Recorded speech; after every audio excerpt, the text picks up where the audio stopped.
Initiative, ये PM का जो इनिशिएटिव है, ये पहली बार मेरे इतने सालों के एक्सपीरियंस में मैंने देखा है कि इतना ज़्यादा अटेंशन दिया जा रहा है to develop creativity, to scale creativity and to exploit creativity. ये बहुत अच्छी चीज़ है। आई थिंक इट्स समथिंग जो काफ़ी टाइम से सोच रहे थे कि ऐसा कुछ होना चाहिए, नहीं हो गया है, तो I think it's very very good. मुझे लगता है कि ये एक हर भी सिनेमा या मीडिया से जुड़ा हुआ कोई भी व्यक्ति होगा इस बात को स्वीकारेगा कि उसका एक सपना पूरा हुआ। मुंबई में पहली बार वेव्स 2025 समिट का आयोजन किया जा रहा है। यह इवेंट 1 से 4 मई तक जारी रहेगा। इस समिट में एक के बाद एक स्टार और नेता पहुंच रहे हैं। वहीं प्रधानमंत्री नरेंद्र मोदी भी इस समिट का हिस्सा बने और इस समिट की शुरुआत पीएम मोदी के भाषण से ही हुई, जहां उन्होंने कई मुद्दों पर अपनी राय रखी। वहीं अब एकता कपूर से लेकर मालिनी अवस्थी जैसे कई जाने माने चेहरे यहां पहुंच रहे हैं, जहां इन नामी हस्तियों ने इस समिट पर अपनी खुशी को जाहिर किया और पीएम मोदी की जमकर तारीफ की। सुनिए इन लोगों ने क्या कहा। आई थिंक ये गवर्नमेंट इनिशिएटिव, ये पीएम का जो इनिशिएटिव है, ये पहली बार मेरे इतने सालों के एक्सपीरियंस में मैंने देखा है कि इतना ज़्यादा अटेंशन दिया जा रहा है to develop creativity, to scale creativity and to exploit creativity. तो बहुत ही अमेजिंग इनिशिएटिव है और इसका रिपल इफेक्ट सालों साल दिखेगा। ये बहुत अच्छी चीज़ है। आई थिंक इट्स समथिंग जो काफ़ी टाइम से सोच रहे थे कि ऐसा कुछ होना चाहिए, नहीं हो गया है, तो I think it's very very good.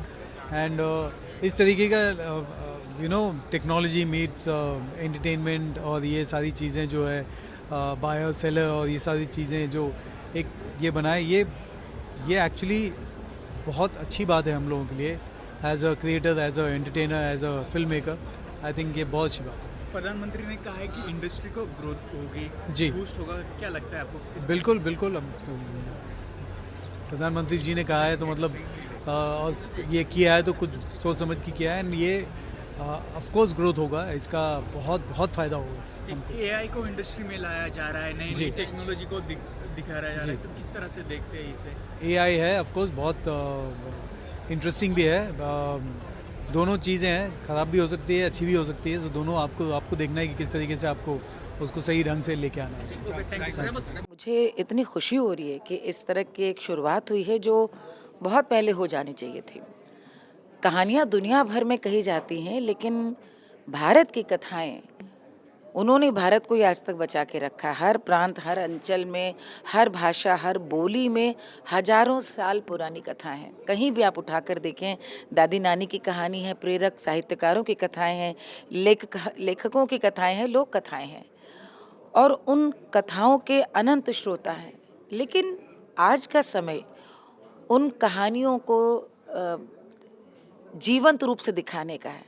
आज हम लोग अपने घर में वर्ल्ड सिनेमा की जब बात करते हैं तो हम कोरियन फिल्म्स, हम जापानीज़ फिल्म्स, हम एक वहाँ पर भाषा कहीं कोई मायने नहीं रखती। और मेरे मन में हमेशा से लगता था कि भारत का सिनेमा क्यों वैश्विक स्तर पे दूसरे देशों का असरा देखता है। तो मुझे बहुत खुशी है कि सरकार ने इसमें पहल की है और दमदार तरीके से की है। मुझे लगता है कि ये एक हर भी सिनेमा या मीडिया से जुड़ा हुआ कोई भी व्यक्ति होगा इस बात को स्वीकारेगा कि उसका एक सपना पूरा हुआ।